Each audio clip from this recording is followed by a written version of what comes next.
Hi,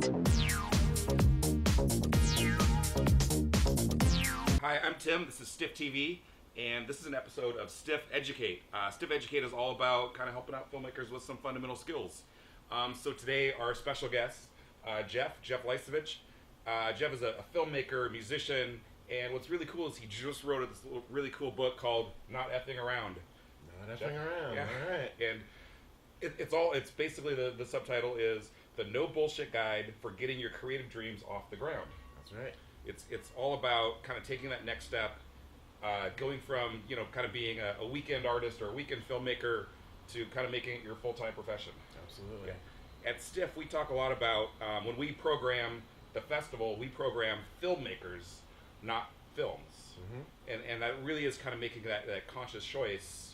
We don't. It's fun to hang out with your friends on the weekends and make a film or whatever, but we are really looking for people who are very serious about making filmmaking a career. Right.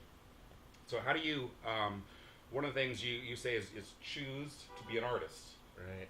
So Right. So, I think different people have different levels of passion and ambition with what they're doing. And, for some people, it's great to just make a little film on the weekends or make music or whatever you're into.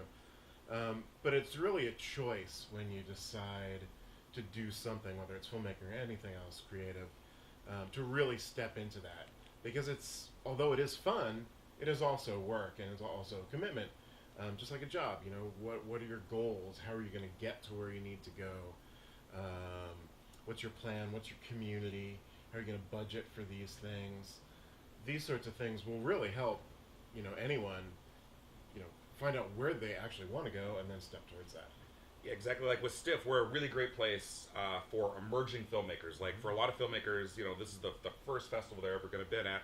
And over the years, the last 12 years, we see a lot of filmmakers that really take off and they go to that next level and they're at the bigger festivals. They make it into like Sundance or Tribeca or South by Southwest.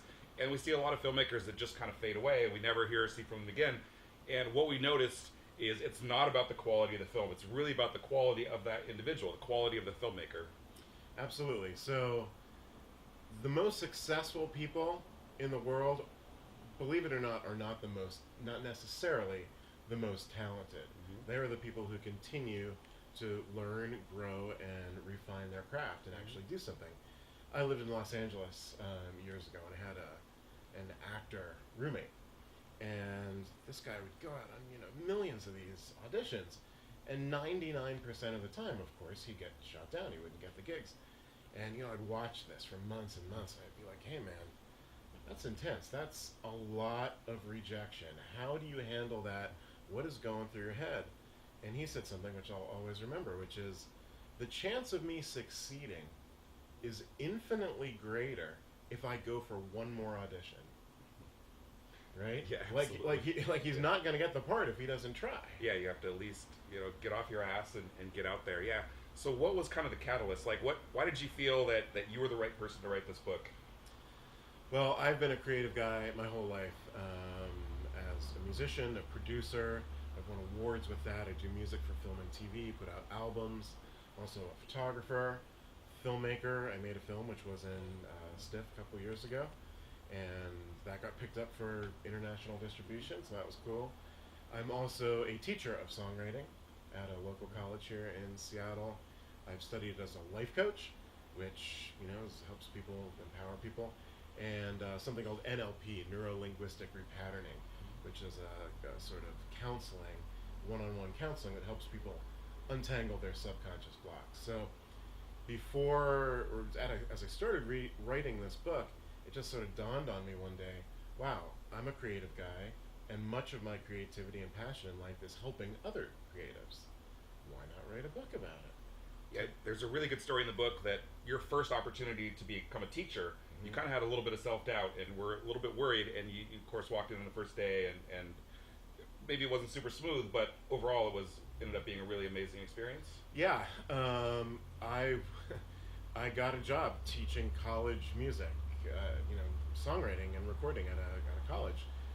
I knew what I was doing. I had written and recorded hundreds of songs, but I don't read music. I don't have a degree in music, etc., etc. I've never taught it previous to that.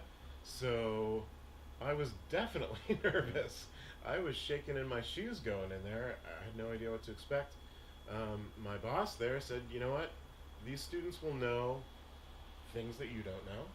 You know, they might be better piano player or whatever. Okay, great. But what you have is experience of actually doing this stuff.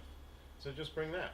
And he was right. And, you know, over time I developed, you know. Yeah, cool. You talk also in the book about, like, your intentions, kind of like your motivations, and you have the internal intentions versus external. Right. So it's the external would be you're trying to impress a girl. Right. Right. No one's ever done that. Yeah. But can you tell us what is a really good, like, internal intention? Right.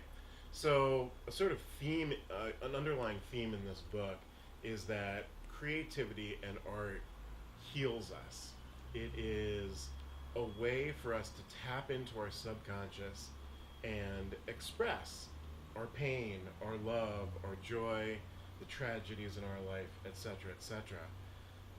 If you can do that, you know, if you practice doing that, as well as the craft of filmmaking or whatever else, you will find yourself not only making great art of whatever kind, but also healing yourself. Yeah. Yeah. And so then kind of the next step is you want to declare your intention. You want to tell everybody in the world that I'm now a filmmaker. I'm now a musician. Right. So part of that is your identity, our identities. We run around this world believing X, Y, Z, and some of these things are, you know, might be, hey, I'm good looking, I'm smart, I'm whatever. And great, hold on to those identities. But we often have identities which are not helpful to us. Mm-hmm. So, you know, I'm a lousy poet, mm-hmm. or, you know, I'm just dinking around with filmmaking. But when you declare to the world and you identify as, hey, I'm a filmmaker, I'm an author, I'm a teacher of songwriting at this college, that changes the way you interact with the world, and it's huge. And the world responds differently. Yep. And also about playing it unsafe. It's very safe to have a day job. It's very safe to do maybe material that people don't, you know, not going to offend anyone. Mm-hmm. Right. So playing it unsafe is a philosophy in the book where I believe that there is a balance. In some ways, you want to play it safe. We all need security, whether it's financial, emotional, etc., etc.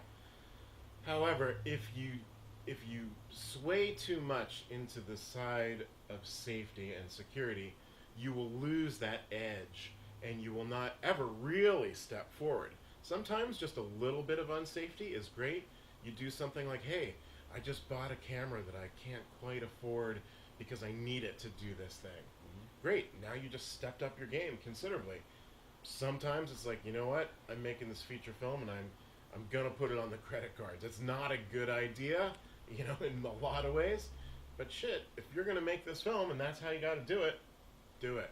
Yeah, cool. So you can find the book. It's noteffingaround.com, and it's not huge. There's a ton of really great information, but I call it like a 2-beer book because it took me about 2 beers to read it. I took it to a bar and went through it. By the time I finished the book, I was finishing my 2nd beer.